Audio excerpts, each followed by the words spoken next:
తిట్టినా నీ నోటి వెంట నా పేరొచ్చిందని సంబరపడతా.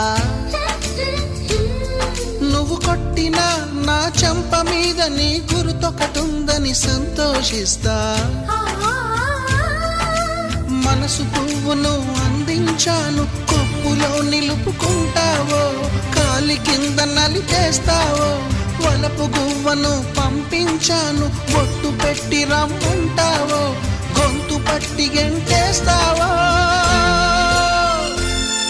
ఏం చేసినా ఎవరాపినా చేసేది చేస్తుంటా. నువ్వు చూడు చూడకపో నే చూస్తూనే ఉంటా. మాట్లాడు ఆడకపో మాట